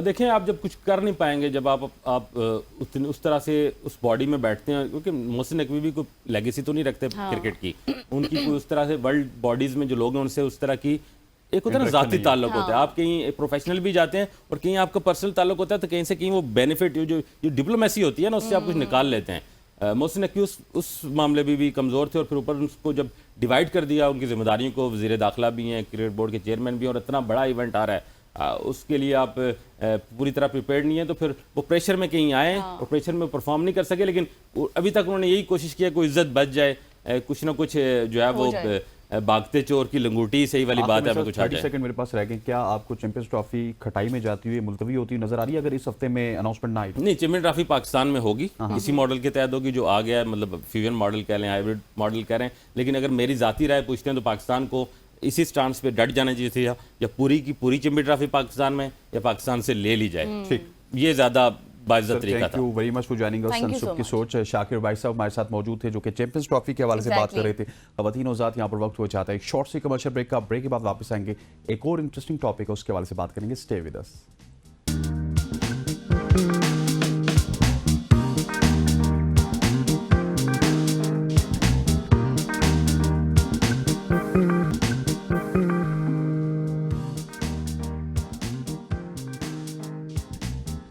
Welcome back to show. हम आपकी मुलाकात करवाते कुछ ऐसे लोगों से जिनका ताल्लुक पाकिस्तान के दूर दराज के इलाकों से होता है, और वो पाकिस्तान के लिए बहुत कुछ कर रहे होते हैं, लेकिन उनको प्लेटफॉर्म मुहैया नहीं होता। बहुत सारे लोग उनके हवाले से बात नहीं करते, और ये हमारे सुब की सोच का खासा रहा है कि हम इस तरह के नौजवानों से आपकी मुलाकात करवाते हैं। आज हमारे साथ मौजूद होंगे टड्डू LIR से एक फुटबॉल कोच, जिन्होंने एक फुटबॉल एकेडमी वहीं पे खोल रखी है, जिसमें बहुत सारे मुसलमान फुटबॉलर्स के साथ साथ हिंदू फुटबॉलर्स भी मौजूद हैं, और उनकी तमाम तर तरबियत गज़ल ये मुफ्त करते हैं। और जो पोटेंशियल इनकी वीडियो से हमें नज़र आता है उन बच्चों में, यकीनी तौर पर पाकिस्तान का जो फुटबॉल का एक डेड बाब है उसको भी इसमें काफ़ी ज़्यादा हेल्प आउट हो सकती है और पाकिस्तान फुटबॉल में भी आगे जा सकते हैं। हमारे साथ कौन मौजूद हैं? हमारे साथ मौजूद हैं जी उसामा निज़ामानी, आपकी एक आप कोच भी हैं, आपकी एकेडमी भी है, जिस तरह के हसनैन ने बताया, बहुत से स्टूडेंट्स को आप सिखाते भी हैं और बहुत से टैलेंटेड बच्चे जी हैं आपकी एकेडमी से निकलकर बहुत आगे तक भी जा चुके हैं। उसामा, वेलकम टू सुबह की सोच। अस्सलाम वालेकुम। सबसे पहले तो ये बताएं कि आपकी एकेडमी है, किस तरह से आप तमाम चीज़ें मैनेज करते हैं? Walaikum salam. Thank you so much for inviting me in the morning show. यार सबसे पहले मैं कंफर्म करना चाहता हूँ क्योंकि जब मैं खुद फुटबॉल खेलता था तो जाहिर सी बात है सबका एक ड्रीम होता है कि एक पाकिस्तान नेशनल टीम को रिप्रेजेंट करे, पाकिस्तान के लिए खेलें। लेकिन अनफॉर्चुनेटली अगर देखा जाए पाकिस्तान के अंदर चीज़ों को करना काफ़ी मुश्किल है। तो फिर मैं अनफॉर्चुनेटली कोई इंजरीज की वजह से नहीं कर सका, लेकिन फिर मैंने एक इनिशिएटिव स्टेप लिया। फिर मैंने एक अकेडमी स्टार्ट की specially for the under privileged kids जो कि मतलब कुछ काफ़ी चीज़ों को अफोर्ड नहीं कर सकते हैं, इक्विपमेंट अफोर्ड नहीं कर सकते हैं, तो उसके लिए मैंने फिर एक अकेडमी स्टार्ट की फ्री ऑफ कॉस्ट बच्चों के लिए, जो कि अल्हम्दुलिल्लाह आज एक अच्छे प्लेटफॉर्म के ऊपर है अल्हम्दुलिल्लाह। अच्छा Usama, that is very good और हमने आपको इस पे पहले भी अप्रिशिएट किया, लेकिन मुझे ये बताइएगा कि अगर फुटबॉल को इंटरनेशनली उसके पोटेंशियल की बात की जाए तो बहुत ज़्यादा है, पूरी दुनिया फुटबॉल की तरफ है और हमारा जो इंडिया पाकिस्तान का पूरा रीजन है या फिर साउथ एशिया का रीजन है ये क्रिकेट की तरफ है। हमारे पास टैलेंट तो मौजूद है, क्या वजह है कि हमारे उस तरह से रिकग्निशन नहीं मिलती हमारे टैलेंट को, या फिर उस तरह से मौके मौजूद नहीं है हमारे टैलेंट के पास? बिल्कुल सर, असल में हमारे पास एक तो ये सबसे बड़ा इशू ये है कि बेरोजगारी बहुत है। बच्चे हमारे पास खेल नहीं पाते हैं, अगर खेल के थोड़ा आगे निकलते भी हैं उनके ऊपर काफ़ी जिम्मेदारियां आ जाती हैं, उस वजह से वो बेक हो जाते हैं। इसके लिए कम से कम जैसे कि पाकिस्तान सुपर लीग है क्रिकेट की, इस तरह की लीगें होनी चाहिए, प्लेयर्स जो है उनको प्लेटफॉर्म मिलना चाहिए। जैसे कि अभी काफ़ी लोग जो है वो इनिशिएटिव स्टेप ले रहे हैं कि पाकिस्तान के अंदर एक फुटबॉल की प्रॉपर लीग करवाएं, जिससे कुछ ना कुछ प्लेयर्स अर्न कर सके, कुछ बच्चे जो है ना वो अपने लिए कमा सके, अपनी फैमिली के लिए कमा सके, उससे बर्डन कम होगा और फिर फुटबॉल डेवलप होगी। और दूसरा मेन रीजन जो है वो ये है कि हमारे पास ग्रास रूट के अंदर फुटबॉल कम होती है, ग्रास रूट हमारे पास फुटबॉल कम है बिल्कुल, तो उसके ऊपर काफी वर्किंग करना चाहिए। यूरोपियन कंट्रीज में अगर हम देखें तो अगर 3 साल का बच्चा है उसके ऊपर वर्किंग स्टार्ट हो जाती है फुटबॉल के हवाले से, लेकिन हमारे पास मतलब देखें तो 10-12 साल का हो जाता है बच्चा, फिर उस चीज को उसके अंदर लाना एक काफी चैलेंजिंग होता है हर कोच के लिए, हर वो जो प्लेयर है उसके लिए, कि वो मतलब इस चीज को नहीं कर सकता जिस तरीके से दूसरी कंट्रीज के बच्चे कर सकते हैं। अच्छा उसामा, ये बताएं कि जिस तरह से आपने कहा कि हमने खुद भी डिस्कस किया कि हिंदू बच्चे भी हैं आपकी एकेडमी में, तो ये तो बहुत चैलेंजिंग होता होगा क्योंकि आप उनको मुफ्त तालीम देते हैं, उनकी तरबियत करते हैं। जिस तरह से आपने कहा कि वो मुख्तलिफ प्लेटफॉर्म्स पर भी इस वक्त पहुंच चुके हैं, तो फिर आप मैनेज ये सारी सूरत हाल कैसे करते हैं? अनदर सोर्स ऑफ इनकम या फिर किस तरह? बिल्कुल, मैं बेसिकली एक छोटे से गांव से बिलोंग करता हूं, तो हमारी सिंध की मतलब जो भी कम्युनिटीज़ हैं इंटीरियर सिंध की अगर बात करें, डिस्ट्रिक्ट नमून खान जहाँ से मेरा ताल्लुक है, और बदीन साइड, यहाँ पर हिंदू कम्युनिटी के लोग बहुत हैं और हमारी जो ज़मीनें वगैरह वो उसको लुक आफ्टर वही करते हैं, तो इस वजह से फिर मेरी अकेडमी भी एक छोटे से गाँव के अंदर है, तो मेजॉरिटी वहाँ पे उनकी ज़्यादा है, तो वो इस वजह से उनको मैंने क्योंकि हर कोई अपने जो कम्युनिटी है उनको मतलब फैसिलिटीज करता है, उनको प्लेटफॉर्म देता है, लेकिन इनको जो है ना वो साइड पे किया जाता है, तो इस वजह से मैंने सोचा कि एक स्टेप लिया जाए इनके ऊपर भी है। और ये बहुत टैलेंटेड है, अगर हम देखें तो इनकी वर्किंग भी, क्योंकि ये सवेरे उठते हैं, सवेरे अपना सो जाते हैं इनकी काम वगैरह करने के हिसाब से, और ये मोबाइल फोन वगैरह इनसे दूर रहते हैं, तो इस वजह से वो काफी टैलेंटेड है। और दूसरा आपका सवाल है कि फाइनेंशियली आप इस चीज को कैसे करते हैं, देखें फाइनेंशियली एक मैंने अपनी एक कम्युनिटी है उसकी तरफ से भी अल्हम्दुलिल्लाह काफी अच्छी सपोर्ट है, और हमारे जो डिस्ट्रिक्ट के हमारे नुमाइंदे हैं, एमपी हमारे एमएनए साहब हैं, उनकी तरफ से भी अगर हम कोई इवेंट खेलने जाते हैं तो उसके अंदर हमें काफी हद तक वो सपोर्ट की जाती है। जैसे कि अभी हमने नेशनल चैंपियनशिप के लिए लाहौर के अंदर, और अल्लाह पाक ने हमें वहाँ पे इज्जत दी और हम एक छोटे से गांव से गए वहाँ पे और हमने गोल्ड मेडल वहाँ पे हासिल किया अपनी अकेडमी के। अच्छा उसामा, शॉर्टली मुझे बताइएगा कि आपके जितने भी बच्चे हैं उनमें आप कितना पोटेंशियल देख रहे हैं, अगर नेशनल लेवल पे कोई कंपटीशन स्टार्ट होता है, एक तो कंपटीशन आप जीत चुके हैं, इसके अलावा तो वो किस हद तक पाकिस्तान को आगे सर्व कर सकते हैं? देखिए सर, बिल्कुल आपने बहुत अच्छा सवाल किया। अभी रिसेंटली एक हमारे पास कोच आ रहा है मैनचेस्टर यूनाइटेड का, तो अब मेरे लिए तो ये एक बहुत बड़ी अपॉर्चुनिटी है, मेरे लिए तो एक बड़ा ड्रीम मोमेंट है कि मैनचेस्टर यूनाइटेड जो एक बहुत बड़ी नाम है, जिसका दुनिया के अंदर नाम है, क्रिस्टियानो रोनाल्डो का कैरियर वहां से स्टार्ट हुआ है। तो उसका कोच जब क्रिस्टियानो रोनाल्डो खेलता था उस टाइम वो कोच होता था ना वहां पे, जो कि मार्क फॉक्स अभी मेरे पास आ रहे हैं 3 दिन के लिए, वो इधर तरबियाती कैंप लगाएंगे, बच्चों को ट्रेनिंग भी देंगे। तो उनकी तरफ से भी यही कहा गया है, वो भी बच्चों की वीडियोस वगैरह जैसे आपने देखी उन्होंने वो देखी है, तो वो चाह रहे हैं कि इन बच्चों को हम प्लेटफॉर्म दें, क्योंकि हमें already 3-4 invitation out of countries से आए हुए हैं कि आप हमारे पास आए, हमारे पास पार्टिसिपेट करें। लेकिन मेजर इश्यूज यही है कि हमारे पास ना हमें स्पॉन्सर मिलते हैं और ना ही गवर्नमेंट की तरफ से एक अच्छी सपोर्ट होनी चाहिए, वो है। तो ये रीजन हमें मतलब काफी फेस करने पड़ते हैं, इस वजह से हम आगे नहीं जा सकते। तो हमारी रिक्वेस्ट है जो कंपनीज हैं, जो लोग हैं जो सपोर्ट करना चाहते हैं हमें, तो वो हमें सपोर्ट करें, तो इंशाल्लाह हम उनको नाराज नहीं करेंगे और पाकिस्तान का नाम ऊपर करेंगे। थैंक इंशाल्लाह। You so much. Usama Nizamani हमारे साथ मौजूद थे, और हसनैन, हमने बहुत सी सेगमेंट्स किए, बहुत सी गेम्स के, हमारे पास बच्चे भी आते हैं हर तरह के, तो उनका एक सवाल हमेशा से मैंने सुना है, उनका यही शिकवा रहता है कि हमें स्पॉन्सर्ड नहीं मिलते। So true. तो ये दैट इज़ वेरी अनफॉर्चुनेट कि इस तरह नहीं होना चाहिए। जब आप अपने मुल्क का नाम रोशन करते हैं तो आपको फिर सपोर्ट भी मिलनी चाहिए, फाइनेंशियल तौर पर भी, मॉरली भी मिलनी चाहिए। तो यहाँ पर हमारे सेगमेंट का अख्ताम हुआ। इसके बाद एक बहुत ज़बरदस्त सेगमेंट है ख़वातीन के हवाले से स्पेशल, बिल्कुल। तो उस मुतालिक बात करेंगे। यहाँ पर वक्त एक ब्रेक का, विल बी राइट बैक सून।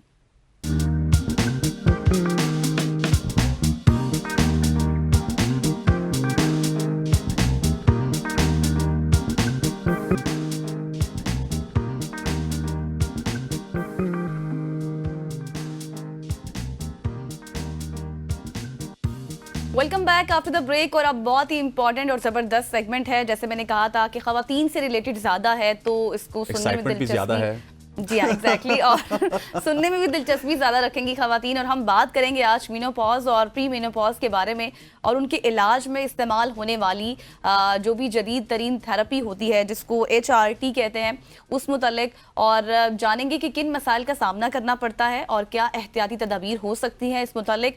और फिर कुछ मसाइल जो बहुत से मतलब आजकल कॉमन हो चुके हैं खवातीन के हवाले से, जब बेबी बर्थ होती है उससे पहले, उसके बाद क्या क्या मुश्किलात का सामना करना पड़ता है खवातीन को। इन तमाम सूरत हाल पर आज हम बात करने जा रहे हैं। बिल्कुल ऐसी है। हमारे साथ बहुत दूर से मेहमान आई हैं और ये यूके में प्रैक्टिस करती हैं। डॉक्टर यास्मीन जदून की बात कर रहा हूँ, और मीनोपॉज एक्सपर्ट भी हैं और साथ ही गायनेकोलॉजिस्ट है। डॉक्टर साहब, thank you so much for joining अस। सबसे पहले तो जब ये आपकी मैंने टर्म पढ़ी है तो मुझे शायद उस तरह से समझ नहीं आई, शायद पाकिस्तान में बहुत सारे लोगों को समझ नहीं आई होगी। इसका क्या मतलब है और इसकी स्पेशलिस्ट की क्या जॉब होती है? Acha, Ghazal and Husnain, am I right? Yeah. Thank you for having me on your show. I mean, it's such a vibrant show, और आप लोगों के माशाल्लाह नाम भी इतने म्यूजिकल हैं. I was quite sleepy when I was coming here, but just coming on your platform, you know, I'm fully awake. अच्छा, menopause और perimenopause के मतलब आपने पूछा. So it's a natural change, एक transition है जिससे हर खातून गुजरती है और गुजरेगी, चाहे वो पाकिस्तान के एक रिमोट विलेज में हो या कैलिफोर्निया के किसी मैंशन पे हो. और इसकी मेन वजह ये होती है कि after the age of 45 female के जो हार्मोन्स हैं, मेन हार्मोन्स जिनको हम ईस्ट्रोजन और प्रोजेस्टेरॉन कहते हैं, इनके लेवल में कमी आनी शुरू हो जाती है, और जिसकी वजह से डिफरेंट चेंजेस आती हैं बॉडी में, स्टार्टिंग फ्रॉम जो मेंस्ट्रुअल साइकिल या मंथली साइकिल्स हैं वो इरेगुलर हो जाते हैं और फिर वो स्टॉप हो जाते हैं eventually. So 12 months after that जो फेज स्टार्ट होता है, which is usually around the age of 50, उसको हम मेनोपॉज कहते हैं. But that is not a main issue जो कि ख़वातीन को मसला है. मसला उनको ये होता है कि during that phase around the age of 50 और after the age of 45, because of lack of estrogen and progesterone, उनकी डिफरेंट बॉडी पार्ट्स अफेक्टेड होने शुरू हो जाते हैं. फॉर एग्जांपल, अगर हम स्टार्ट करें फ्रॉम द टॉप, जैसे ब्रेन से, a lot of women who comes to my clinic and they say कि हमें memory issues हो रहे हैं, we are struggling with brain fog, we cannot remember the names, we are not the same person as we used to be. ये बड़ा ही common उनका होता है, और जिसकी वजह से उनकी काफ़ी and then there are a lot of emotional changes, there are a lot of behavioral changes, mood swings बहुत ज़्यादा उनको हो जाते हैं, और जिसकी वजह से जो impact है on their relationship, whether it is with their children, whether it is with their husbands, और अगर वो काम कर रही हैं ख़वातीन, तो working life जो है उनकी बहुत severely impact होती है. So इसी तरह अगर हम फिर बात करें फिजिकल अपीयरेंस की, तो skin changes, a lot of women complain about hair loss, कि इस एज में उनके बाल बहुत गिरना शुरू हो जाते हैं, स्किन चेंजेस, रिंकल्स, इलास्टिसिटी जो है because of lack of estrogen होती है. Obviously some part of it is because of aging, but lack of estrogen is the main reason of all these changes happen. इसके अलावा उनको hot flushes एक बड़ी common term है जिसमें वो अचानक बैठे बैठे उनको बहुत गर्मी लगती है. Their face become really red and it can be quite embarrassing, specially अगर आप वर्किंग वुमेन है और आप मॉर्निंग शो में आए हुए हैं या आप कोई मीटिंग अटेंड कर रहे हैं and suddenly your face become red and you don't remember the things that you want to. इसके अलावा joint aches, bone pains, fatigue, tiredness. One of the common symptom is the lack of sleep. They just insomnia जिसको आप medical term में कहते हैं. So अगर आप सोचें कि अगर आप एक रात की स्लीप मिस करें, 2 रातों की, या पूरे महीने से ऐसे चल रहा है, तो how much impact it will have on your daily activities. So एक तरह से अगर आप देखें तो women जो हैं they are actually survive. In fact, they are just surviving through this menopause and perimenopause. And what I really want as a gynecologist and menopausal specialist is that they should thrive during this time. True. It's such an important part of their life. जिसमें अगर आप बात करें तो उनके बच्चे या तो टीनेजर होंगे, यूनिवर्सिटी जाने लगे होंगे. They may have aging parents to look after. Again, their relationship with their husband is important at that stage. अगर आप working woman हैं, so maybe you are at that part of your career जहाँ पे आपकी promotion होने वाली होगी. अब it's such an important part for 45 to 50, ये इतनी important changes हो रही हैं, but because of the lack of hormones, you're not able to survive it properly. अच्छा डॉक्टर साहिबा, जिस तरह से अब आपने 1 by 1 तमाम इश्यूज़ को हाईलाइट किया, मैं बहुत इंटरेस्ट लेकर सुन रही थी क्योंकि ये कॉमन इश्यूज़ हैं, हर दूसरे बंदे के ये मसाइल हैं, हर औरत के ये मसाइल है, हर लड़की के. इसमें एक फैक्टर मोटापे का भी है. अक्सर जब बहुत से लोग बातचीत करते हैं तो कहते हैं कि आफ्टर बेबी जो है उनको बहुत ज़्यादा मोटापा हो जाता है. तो इन तमाम तर मसाइल का और इंक्लूडिंग मोटापा, फैटनेस, इसका क्या हल है? अच्छा गज़ल, I'm so pleased that you have highlighted this topic because I forgot about it to mention. जो पेरीमेनोपॉज का टाइम है, अगर आप देखें बिग स्टडीज़ हुई हैं. I'm going to talk about evidence. I'm not just going to talk about what I have seen, what you have seen in your family. So big studies. So one of the study which we call a SWAN study and a healthy woman study, when they did the survey on these women in that age group, what they have seen is that average weight gain is 1.5 kg per year from the age of 45. And by the time the woman reach menopause, which is around 52, the average weight gain is 10 kg. My goodness. So this is because of the menopause and perimenopause and the hormonal changes that happen. इसकी एक वजह ये होती है कि as के साथ साथ जो आपका लीन मसल मास है वो कम होता जाता है. इसीलिए हम वेट बेयरिंग एक्सरसाइज को बहुत कहते हैं during this time, because what you need to do is you need to build up some muscles. And then fat deposition happens. Metabolic rate हमारा कम हो जाता है, हम उस तरह एक्सरसाइज नहीं करते इस एज में. Exactly. लेकिन होता क्या है कि we are still eating with the same rate. Yes. And we are not actually going with all the changes that's happening. Because in पहले our body. ईटिंग हैबिट्स हमारी कुछ और होती हैं और फिर बाद में कैलोरी We are- काउंट वगैरह बिल्कुल नहीं रखते. We are habit अपनी routine से creators. हैं. Absolutely. अच्छा डॉक्टर साहब, अगर क्योंकि अब प्रोग्राम एंडिंग की तरफ जाता होता है तो हम उसकी सोल्यूशन की तरफ भी जाते हैं. बिल्कुल. तो अब ये जितने भी प्रॉब्लम्स हैं इनके सोल्यूशन क्या हैं? Acha. Very rightly, as you said, main thing is the solution. Even though I'm a clinician and people expect me, okay, I'm just going to write some magic, Yes. thing, Exactly. tablets. But I'm a very practical person. I want to take a pragmatic approach, which means starting off with lifestyle changes. Just my diet and exercise is the topmost priority. So weight-bearing exercise is very important. Walking and running is fine. These are all aerobic exercises, but you need to add weight-bearing exercises along with. And then restorative exercises, for example, yoga and Pilates are good for your mind. इसके अलावा calcium and vitamin D supplements, which is so important for the bones. एक औरत जो है जब pregnancy के through गुजरती है, ब्रेस्ट फीडिंग करती है, तो उसमें कैल्शियम की कमी हो जाती है. So calcium and vitamin D supplements अपनी डाइट में ऐड करें.